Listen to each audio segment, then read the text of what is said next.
Hey guys, welcome to another episode of Need More Coffee Please with Cisco and Melissa. I'm Cisco, I'm Melissa.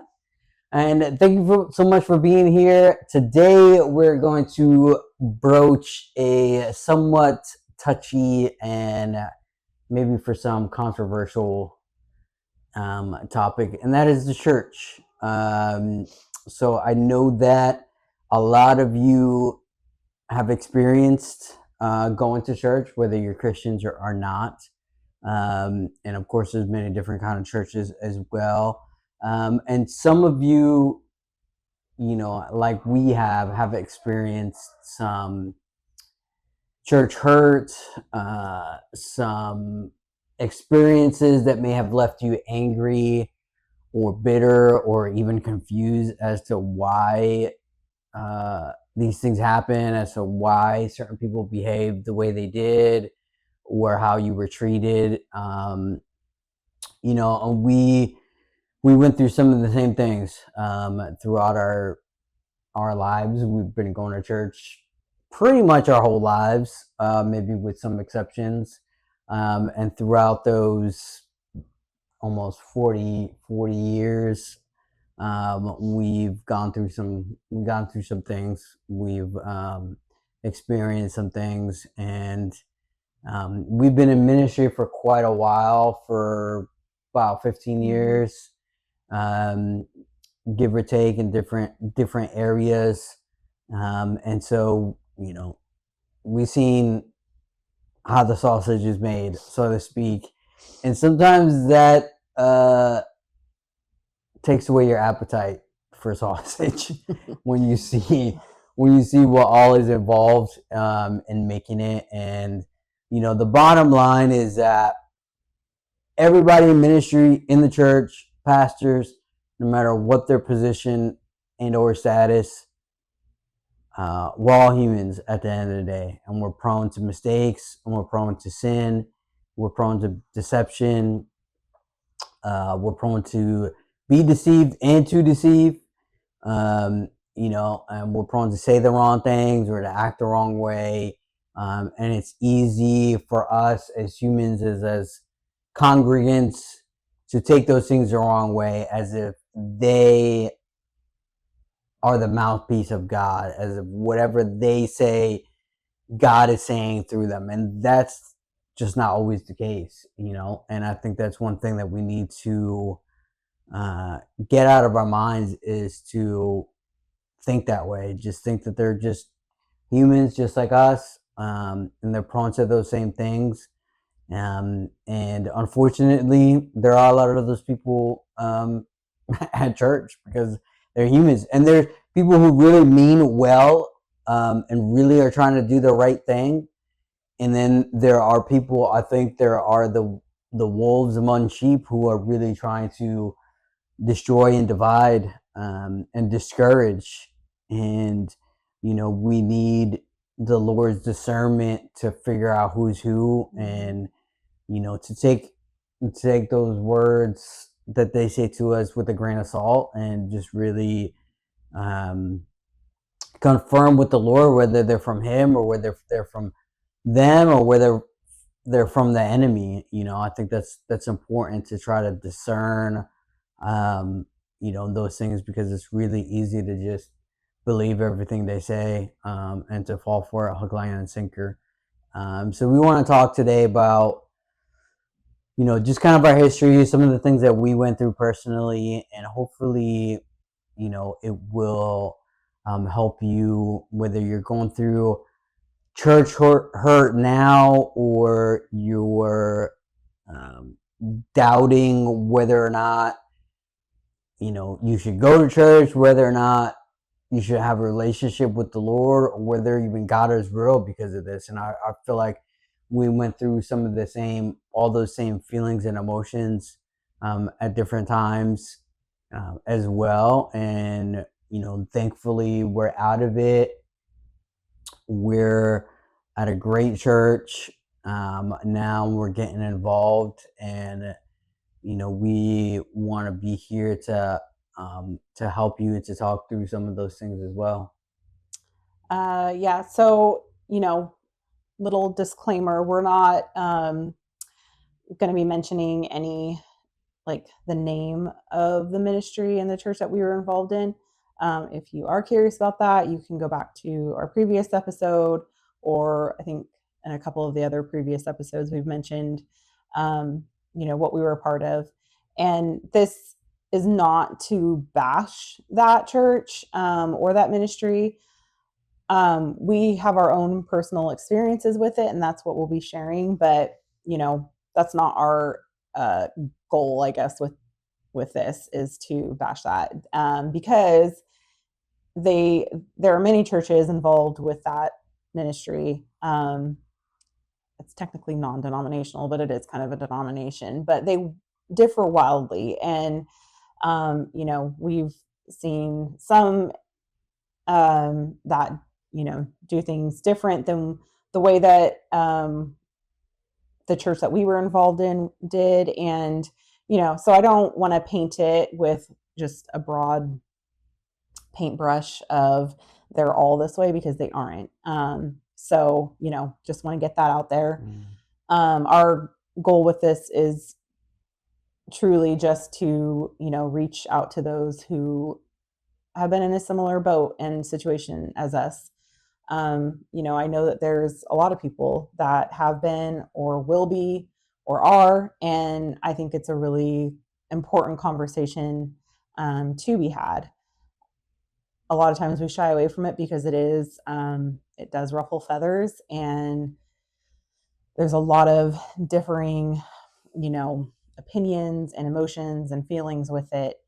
And but yeah, in this day and age, like, it's a needed conversation. So we're gonna have it. But yeah, again, this is our story and our journey, I guess, for lack of a better word, with ministry in general, and kind of how we fell away from it, and now have kind of come full circle. So I'm excited, honestly, to talk about this one. A little bit nervous because I hope we can clearly get across, like, our message, or the message that I feel like God is wanting to have us share. And yeah, so yeah, and I think that's important, is to say that we really think about and pray about what we're going to talk about, how we're going to say it, the words that we use. We really do pray that God has given us those words to say, and that really does touch people, whether you're believers or not, whether you're going to church or not. We really want to touch lives with this, and we want God to speak through us and to reach out and to touch people. And what we experienced, I believe that many other people have experienced in maybe in different ways, but similar at the same time. We right before we got married, we got married in November of 2001. Just to be clear, not just 01. And we started ministry just a couple of months before that summer right before. So we had a couple months under our belt, and even before that, we just graduated Bible college. Then we went into ministry working for the Bible college, and then we got married. And even before that, I graduated high school about 2 years before I went to Bible college. I was going to the youth group. After I graduated, I was able to serve on the youth ministry as one of the youth leaders, which was awesome, which I loved. And I loved my youth pastor and the kids that went there as well. So I had that, kind of ministry experience under my belt. And yeah, and the church in Paradise had started in our home. So my mom was really involved with, it was not in our home for very long, but she was really involved with the women's ministry and led it for many years, or I guess the years that I was in high school. And so I helped her a lot with that. And yeah, after we graduated, we and got married. I was on staff at the Bible college at first, and then once I got pregnant, well, actually, when I had our oldest, I was no longer working at the Bible college, but we were very involved with the students. Always had, a lot of like students and staff over at our house all the time. And I led a women's Bible study for the staff ladies at one point. I think that was after I had my second. So, we were, even if we weren't like on staff or whatever, or me specifically, he always was, but we were very involved with the church that was on the campus and with the students. So yeah, for sure. So we were in ministry for over 15 years. Yeah, basically from when we got married at the Bible college for quite a while, and then we left and we were part of a church plant, and we were involved in ministry with that as well, just helping that out. And then that ended not great. Yeah. And that was kind of the tipping point. Yeah, that was definitely the tipping point. It was difficult. We had as we've mentioned in the last episode, and maybe even the first episode as well, we had a lot of friends there, people who we really loved and got along with well. And our decision to leave was not one that was taken lightly at all, and it was very difficult both before and after that time. And after that time, after we left, I personally, I had a difficult time. I really just was not sure whether or not the ministry was the right thing for us. I pretty much knew for sure that was not the way to go for us at that point, for sure.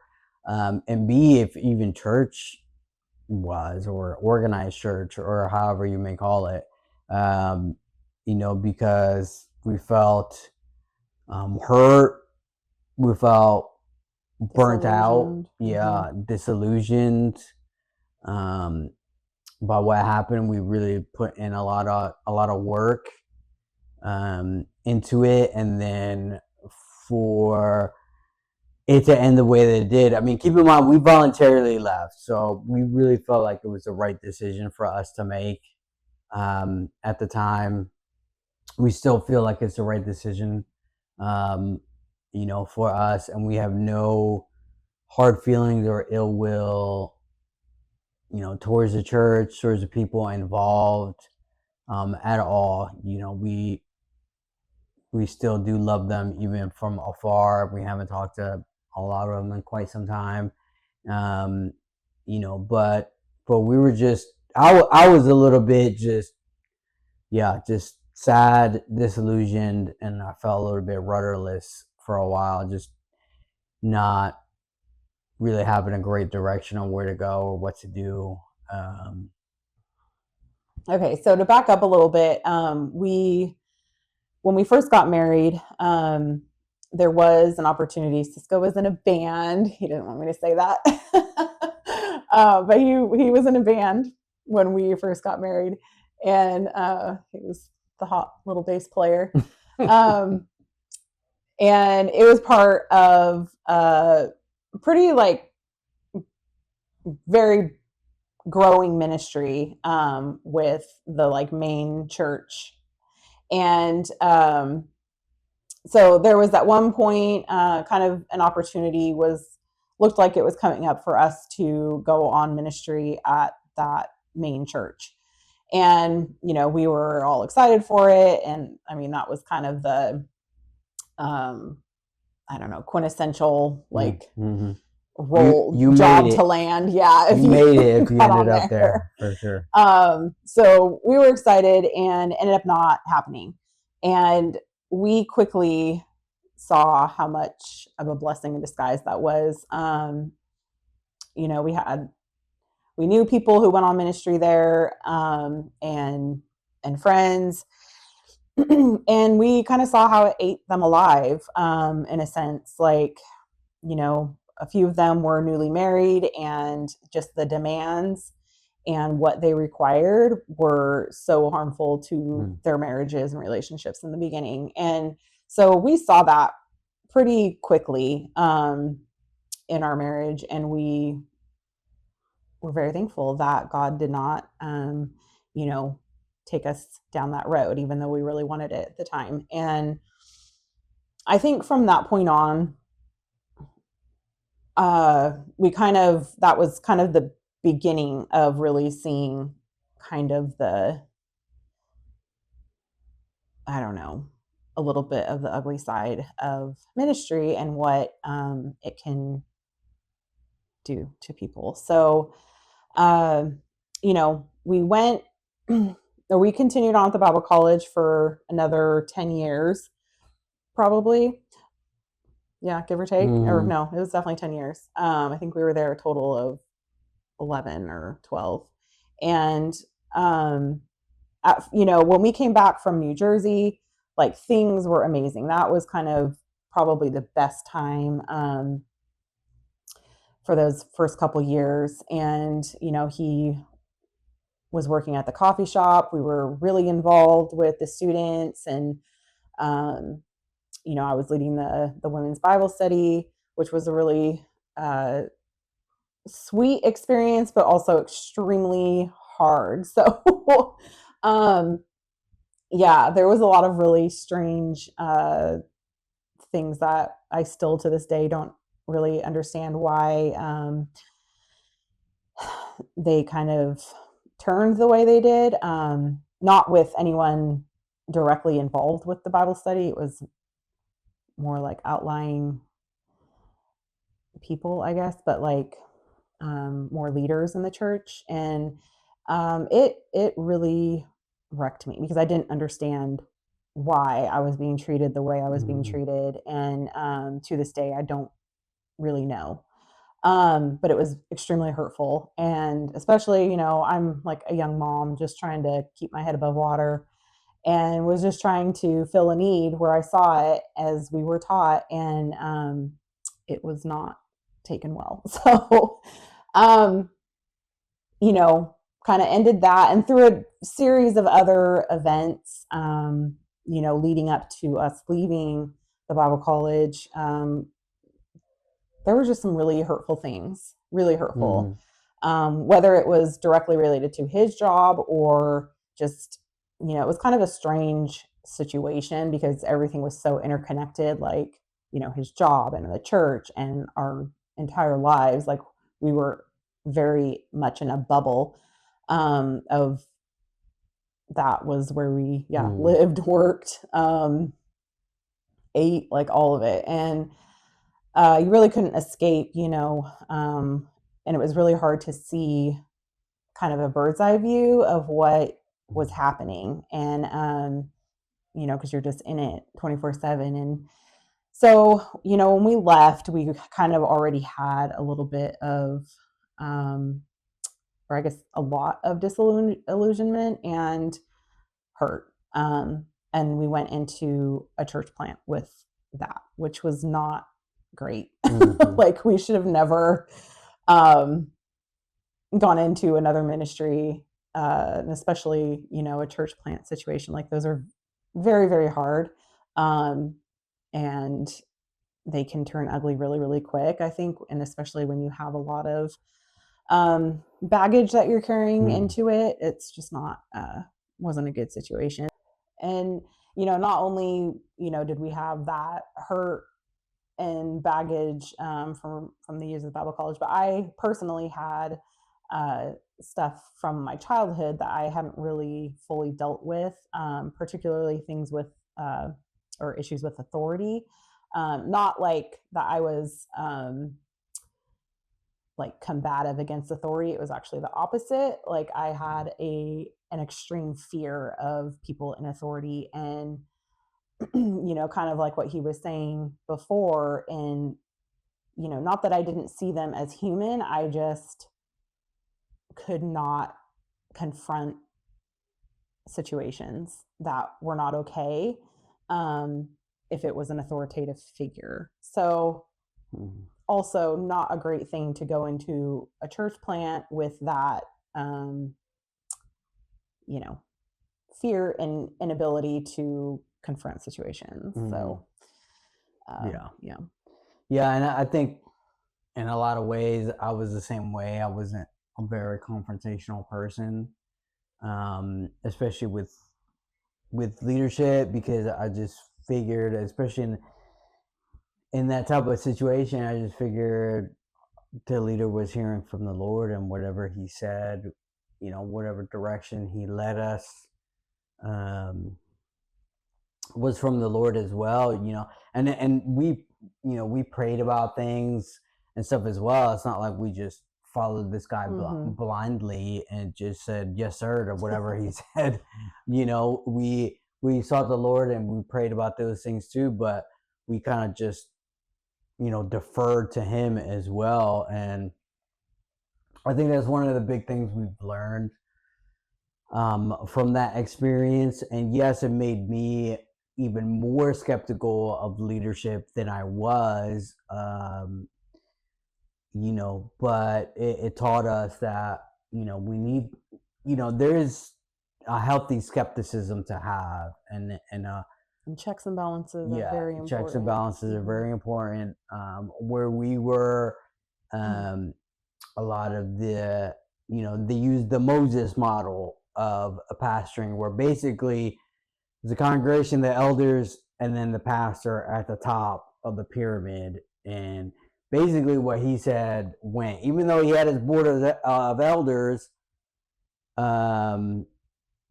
basically he was the top dog, and whatever he said went. And they would typically, make that board of elders a bunch of yes men, like people who wouldn't, challenge them on certain things, or really, question why, or, go against what he wanted to do. And it's an extremely dangerous, like that is not a good way. Like everyone needs to have checks and balances, no matter who you are. And especially if you're in a place of authority, and especially if you are shepherding people and in a sense are, not responsible, but how, like your decisions are going to affect them, and how you treat them is going to affect them. So, it's a serious position to have, and you don't just want people who are going to be telling you what you always want to hear, like that. It's not a good thing. Yeah, for sure. For sure. So yeah, it doesn't matter if you're the president or a governor or a mayor or whatever. You need people to push back on your ideas, especially when they think something is wrong. And unfortunately, at the time, I was one of those yes men. I basically just pretty much went along with everything. I don't really.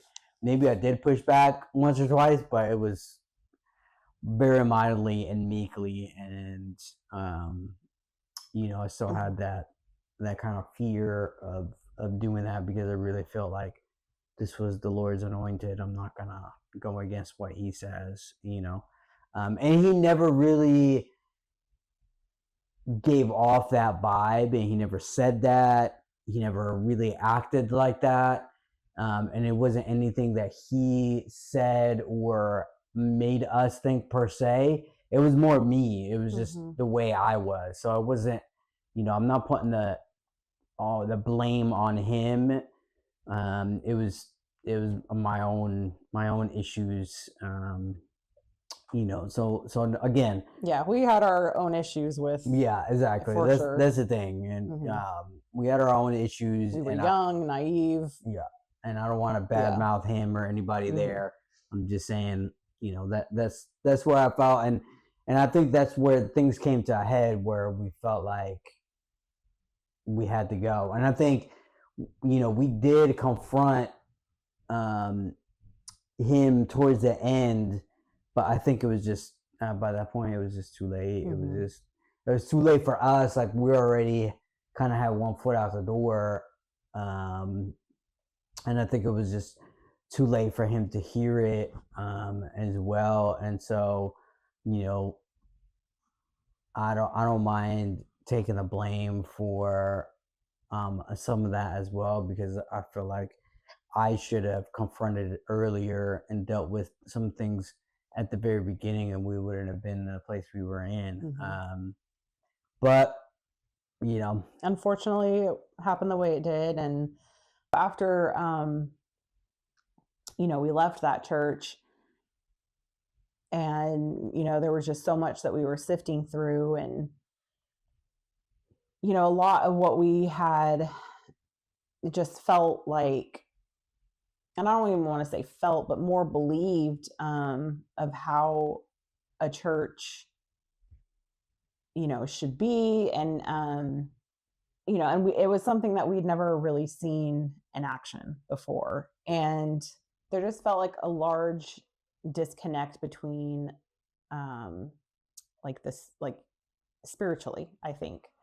And it's it's even hard to put into words now without sounding like a weirdo, but we're trying. So because I know a lot of what we were feeling and seeing, like what, especially with where we were, like what they were saying was one thing, but then how it played out was very different. And that had been pretty much our whole time with this particular ministry and church. And I don't know, I just never could really make sense of that in my mind. And so when we moved to California, we tried to we were going to a church in Paradise, and the fire happened. That church ended up a complete mess. My sister and brother-in-law he was I think a deacon in that church, or on the board of elders or something. And they ended up going through almost the same exact thing that we had gone through prior to that. And it was just a hot mess. And it was kind of a double whammy for them after going through the fire. It was really, really heartbreaking to see. So we were witness to that. And then we were trying, not very hard. We were pretty done with church at that point. And we did go to this one church for a couple times when we were living in Roseville. And we could not do it. So, we moved out here, and we weren't attending church at all.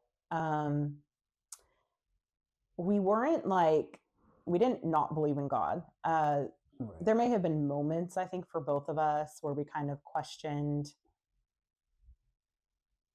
does God exist even? Or, is he does really he care? Is he involved?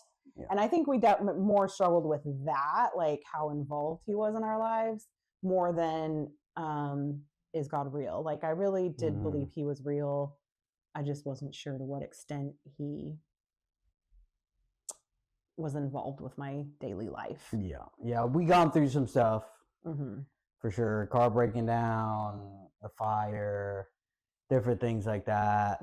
And that really, instead of looking at the good things, thank you, Lord, for letting us survive, and for providing, and for all this stuff, and keeping all our family safe. I know, at least me, I chose to look at the negative. Why the heck did this happen? We just were getting on our feet and feel like we were figuring things out.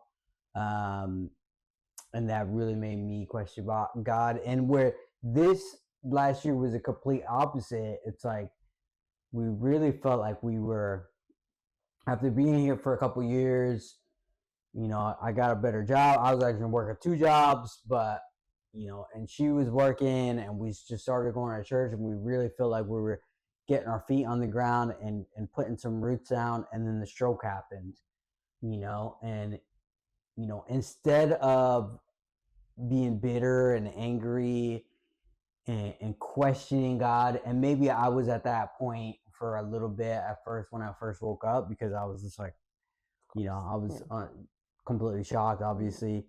The complete opposite happened. We were so thankful that I was still here and that God provided, and despite everything, like He kept us safe, and things have become so much better because of it.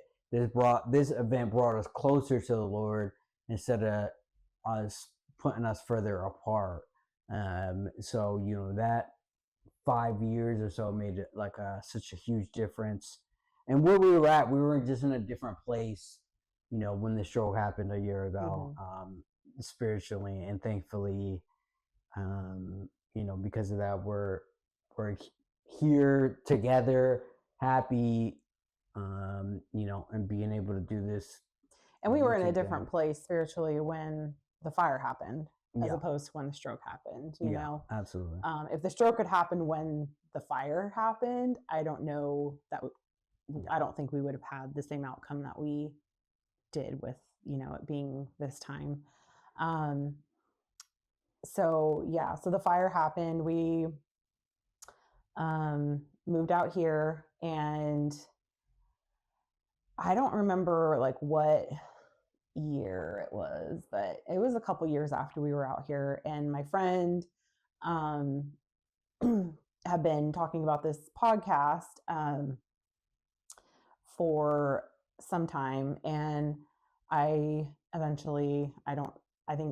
had started, like, we were going to the gym, and I was like, I just want something to listen to, and so I randomly turned it on, and this had been, for like months she'd been talking about this podcast. And I think at this time, there was so much that I missed about our previous lives, I guess.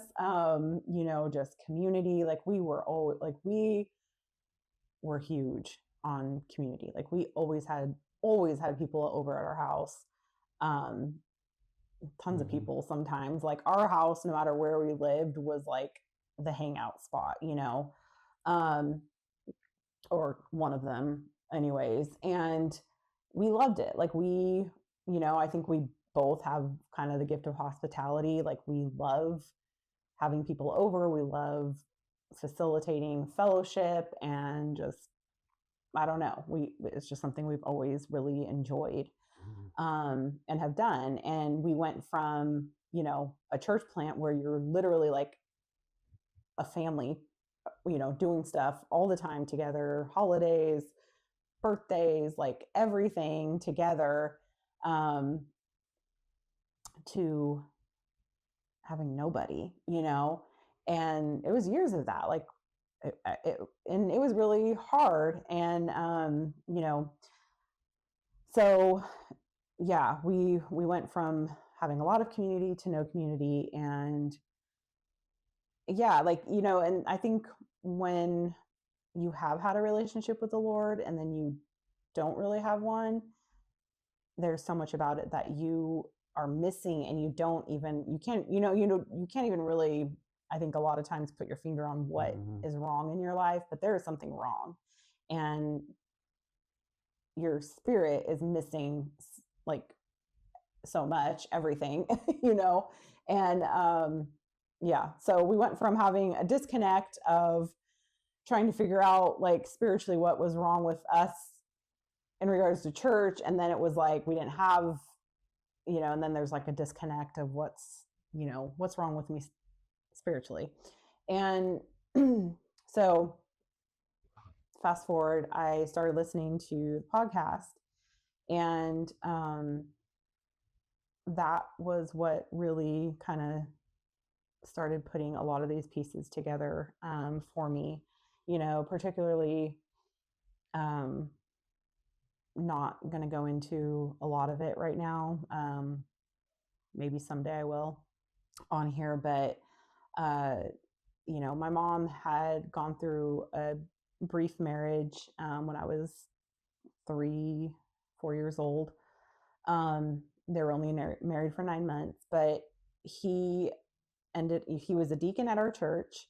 The pastor very much pushed this relationship with my mom, and they ended up getting married pretty quickly. The guy ended up being a full-on warlock, that she found out after they were married, and just a series of absolute craziness. They ended up getting divorced 9 months later, and the after effects of that marriage lasted for years at our house. So much spiritual nonsense going on, waking up and seeing a woman in black in my room, ghosts, whatever you want to call them. Spirits, whatever. I grew up, demons, I don't know, whatever you want to call it. I grew up seeing a lot of that. And I think, for me particularly, having an early awareness of a spiritual world, and then when you're, going to church and you're hearing about the spiritual world and how we're living in a very spiritual, world, beyond what we can see with our eyes, and how we're supposed to be soldiers and warriors in this spiritual world, but then seeing how that's played out is just so wildly different. And I don't know. And I think that was a big part of my disconnect with what I was hearing at church and learning and being taught, but then how it was being played out, or actually a lack of. I don't know. I could never jive with why that felt so wrong, So that was kind of what, that podcast really put a lot of those pieces together for me. And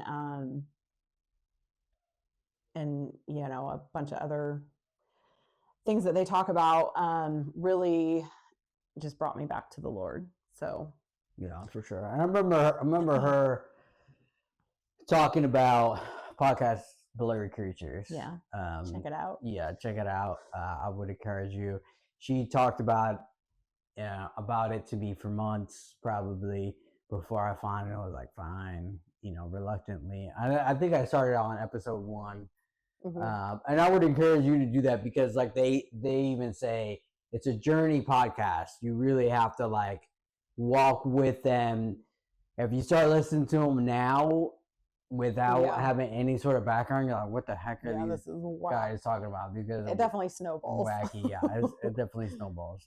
And there are some, there's some wild stuff on there. I don't, there's a lot of episodes, I don't know how I feel about them, but I just love that they are willing to talk about it. And there are some, I don't know, for us, it just made it really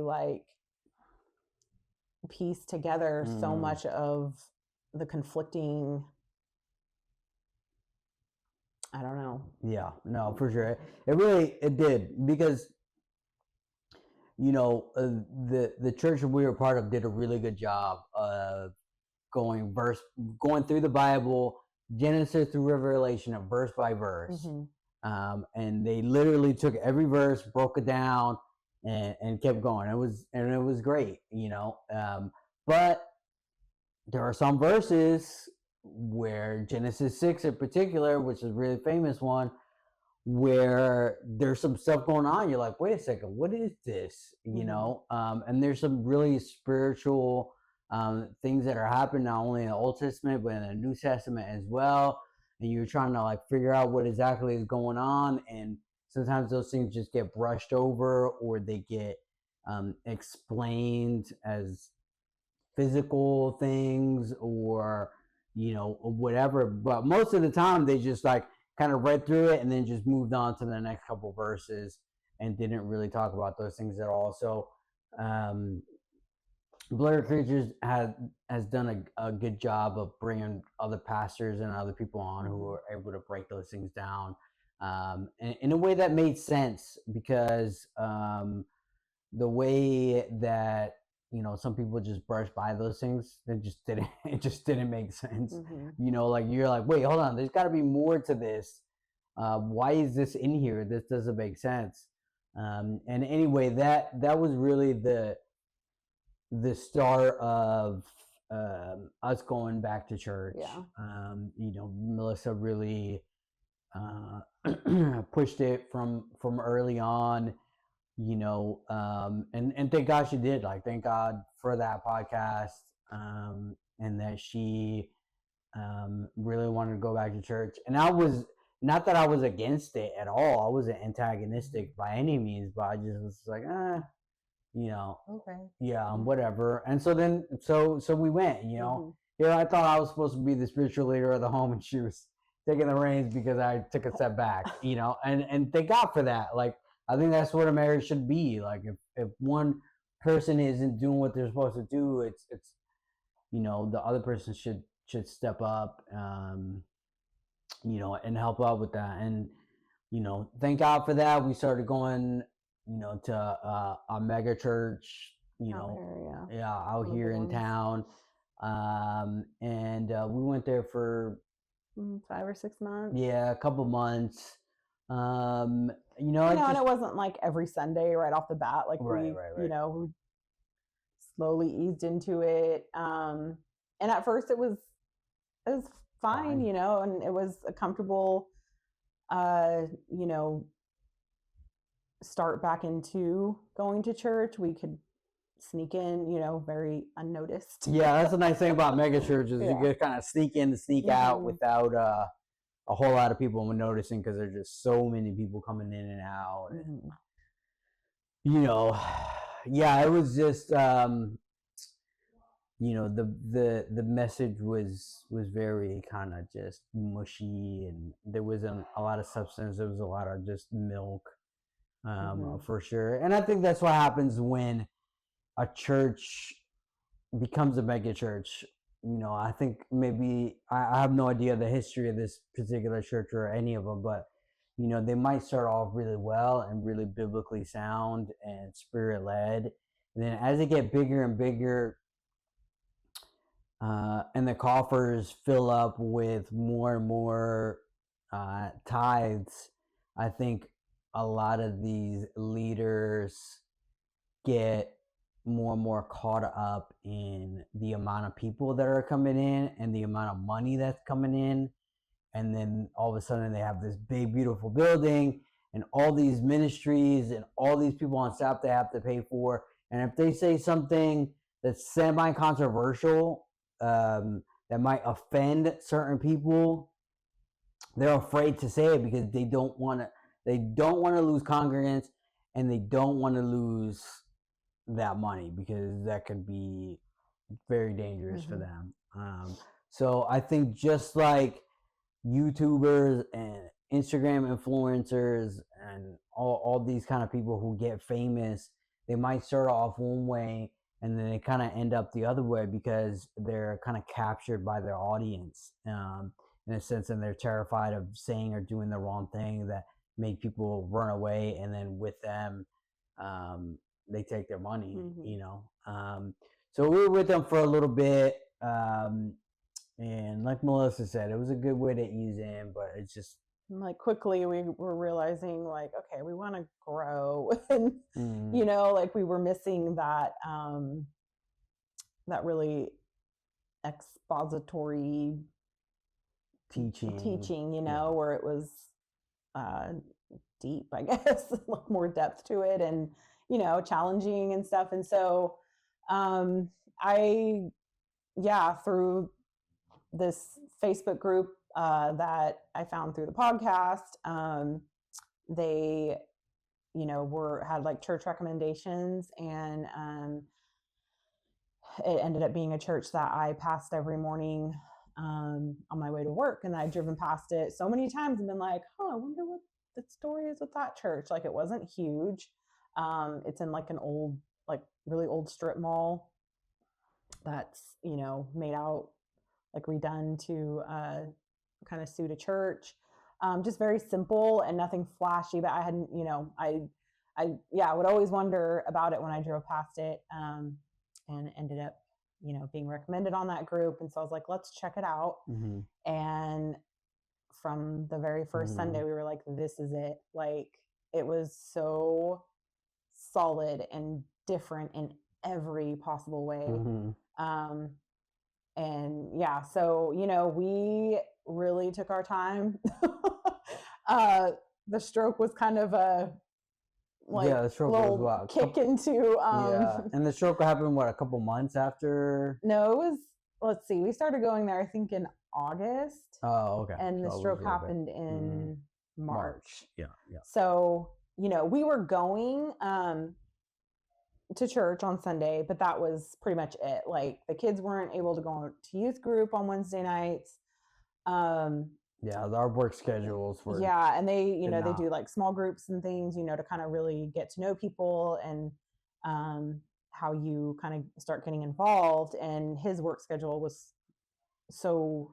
It was wacky. So it was crazy. It was 2 in the afternoon till midnight, which at the time that I chose it, I'm like, oh, this is great, And I only work 4 days a week, and I had Friday, Saturday, Sunday off. Oh no, Thursday, Friday, Saturday off. So. But then he'd be working at the restaurant usually. Yeah, exactly. So I was working a lot, and that schedule was nice, and I was able to wake up later and kind of have a little bit of the afternoon at home, even though Melissa was working mornings. Yeah, she was working mornings, so we didn't see each other for like 1 or 2 days a week or something. So it was definitely not conducive to us being involved in that church or the kids being involved in that church at all. Which at the time was fine. Like, we were just, we really were just trying to get back into the, routine of going to church and healing in a lot of ways. Right. Even though at the time I wasn't, I really was like, I didn't realize how much we still needed that. So yeah, and then the stroke happened, we kind of knew the children's pastor, just from Violet going, to kids' church, but that was pretty much it. Like, we hadn't really met anyone else at that point. Or I mean, we'd met them, but like not really talked to them, and so looking back now, like, it's kind of a bummer. I mean, that church showed up for us anyway, even though they did not know us, didn't know where we came from or anything. And they still like showed up in many ways they did not have to. And and now that we have gotten involved and know people, it would have been so much better if we had been already in that community. Like, they just, it's amazing. But but God definitely like showed me like this, it was a safe place. And they were amazing during his stroke and recovery and all of it. So and after that, it took us a while to for all the time that he's been healing and stuff. We've been consistently going. We just started going to a small group a few months ago. The kids have gotten super involved in the youth group and are absolutely loving it and thriving there. And it's been amazing. And I have no doubt that this is why God brought us to Texas, even though it wasn't a decision that we really prayed about. I mean, we did, but not really. Like, it was more of, we were just done with California and we liked Texas. So we moved here. And, now being part of this church, I'm like, this is 1,000% why we are here. And It has been just so healing and amazing to see a healthy church that is actively like using the gifts of the Holy Spirit and training people.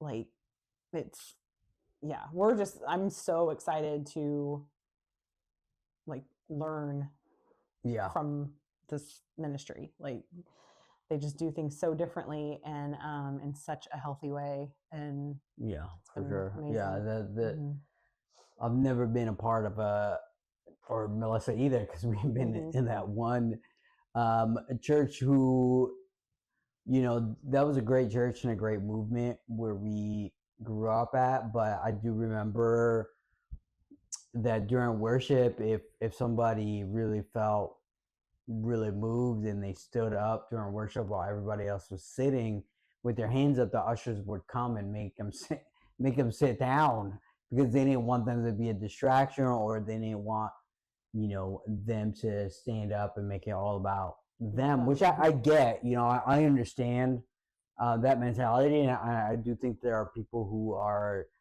just trying to draw attention to themselves and doing something like that. But I also feel like there are people who are legit being led by the Spirit to do that, and that does not happen in our church. I mean, not that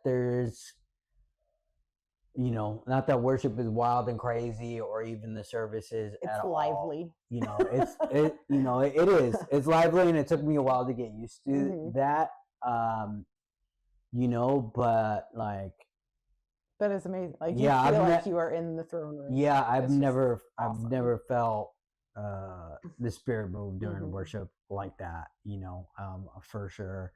And the times that we've had during worship have just been, just unbelievable. I mean, when we first started going back, I was in a wheelchair. You know what I'm saying? And like, just come out of the stroke, and it was, I mean, what the Lord has done through that place has been amazing. And I know that it's that church and the Lord and the people there have been such a huge part of my recovery, my healing, along with all the other things that I've been doing. But I mean, that's been massive. And they've been so loving and so helpful and so good to us. Like, it's just insane. So yes, it was different. It took a little bit of getting used to, but honestly, like, I couldn't imagine being anywhere else, at this time. And I couldn't imagine moving, like leaving an area where we could be a part of that church, so we've been super blessed especially this last year, really, with that church, for sure.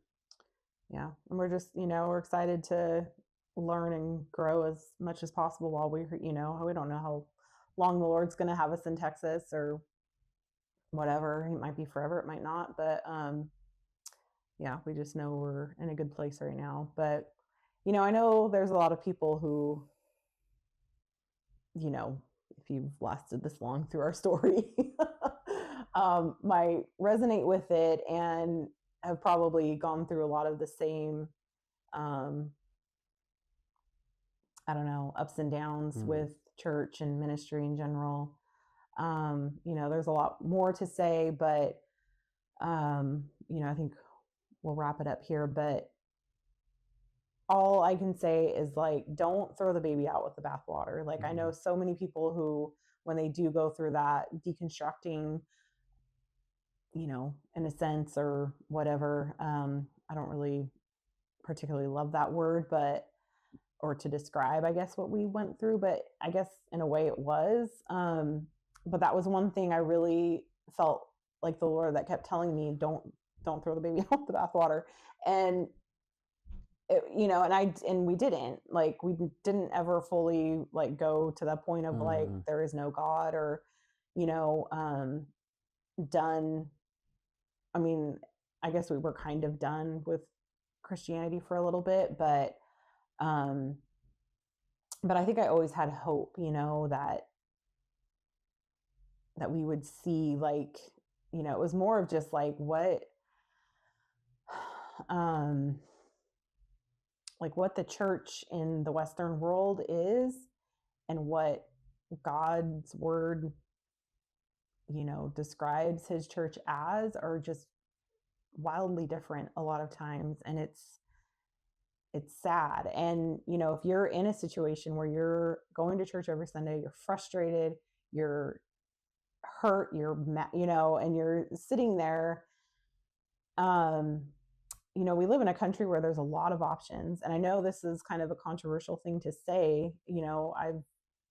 I know a lot of people who would disagree with me on this, and that, you shouldn't leave your church. And I don't think that that's true. Like, we spent a lot of years really frustrated every Sunday, and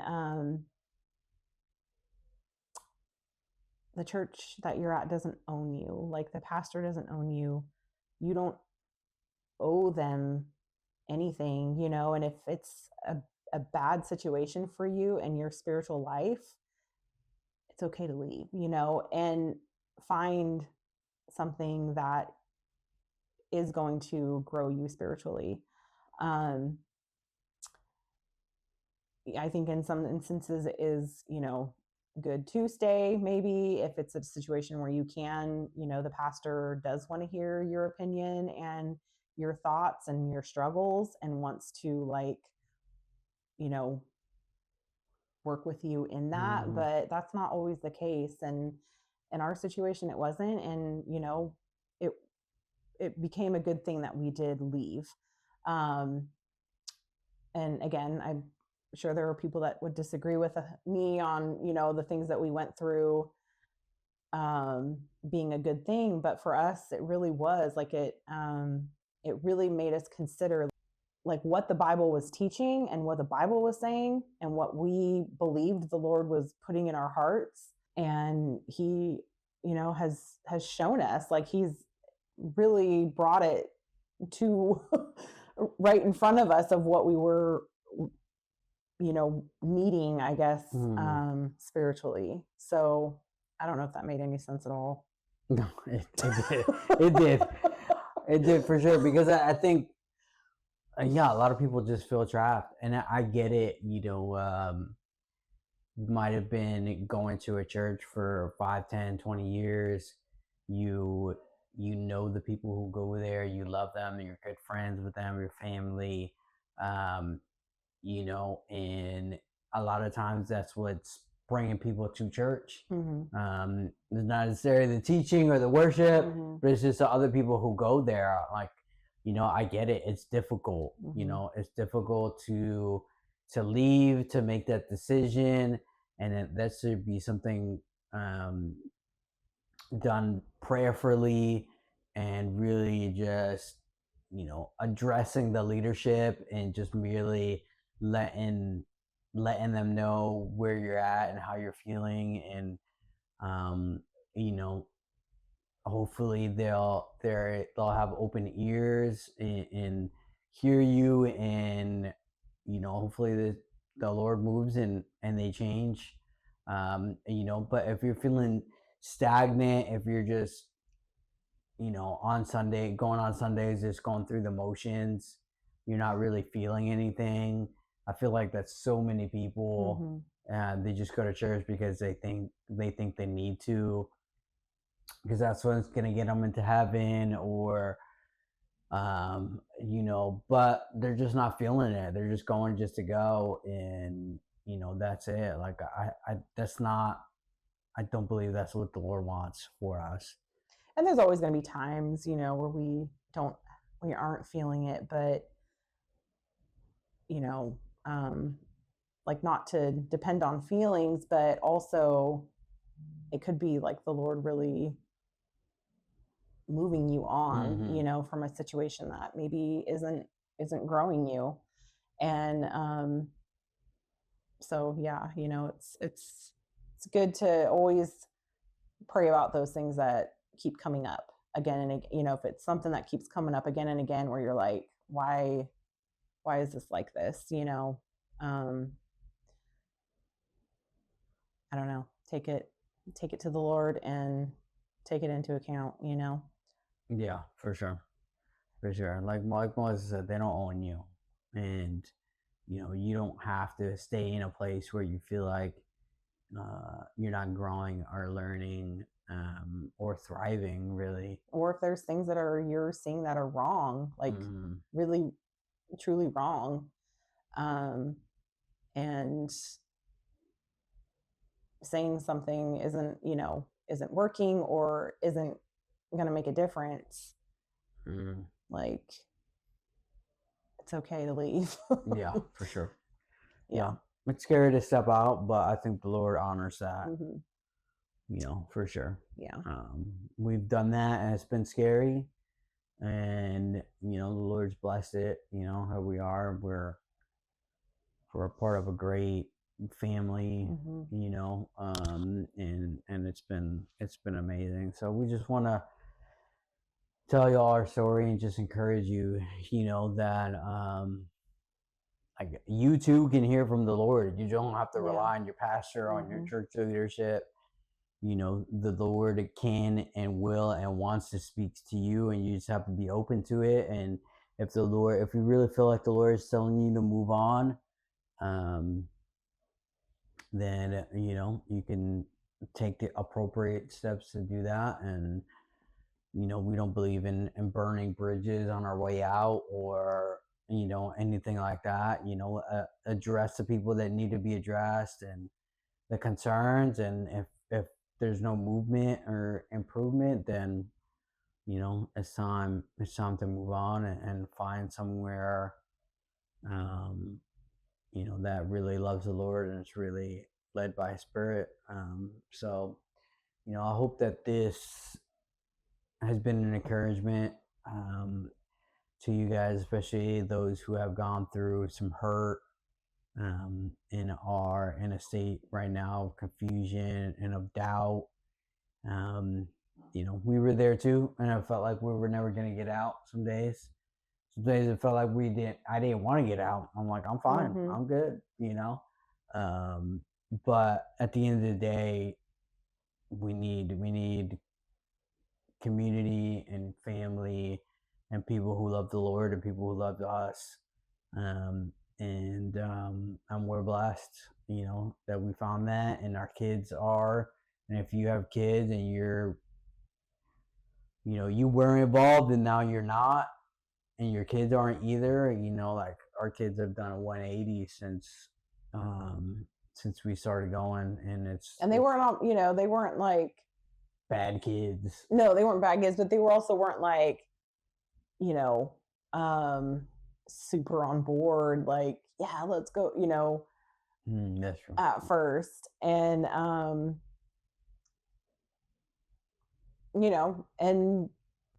but they eventually we're totally on board with it. And and we're really wanting to go.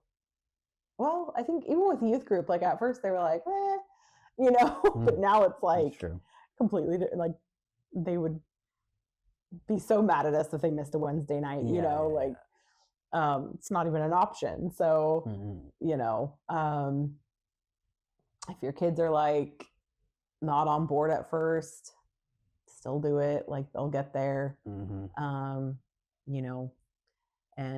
But yeah, I, just highly encourage you, like, if you're in that place of not having, if you have left and, you're kind of struggling with whether or not to go back, like I would encourage you to go back. I'm not to the same place, but to something. Just start somewhere and let the Lord lead you. I know a lot of people are in a situation or in a place where there isn't like a solid church, and that is really, really hard. We've been there too. And it can feel like trying to find a needle in a haystack sometimes, trying to find a solid church. But I found it from Facebook, like a random Facebook group. So don't just give up. start somewhere and ask the Lord to lead you. Mm-hmm. And yeah. So Yeah, for sure. Well, guys, thank you again so much for watching and for listening. And like, comment, subscribe, share, all that good stuff. We love you and appreciate you, and we would love to hear from you. Just comment if you've gone through anything like this. If you're in a different place now, if you're still in the same place you were, like we want to pray for you. We want to pray with you, and we want to just build a community of prayer, of people who love each other, and of like-minded individuals. And so we legit truly love you and want to pray for you. So don't be afraid. You don't have to. It could be anonymous. If you don't want to go out there and give everybody the tea. I think there's an email option too. Yeah, if you want to, for sure, you can email us privately. or direct message us, whatever. So let us know. Thank you again for watching. Love you. We'll see you next week. time. Yep. Monday at 3:00. Appreciate y'all. Bye. Bye.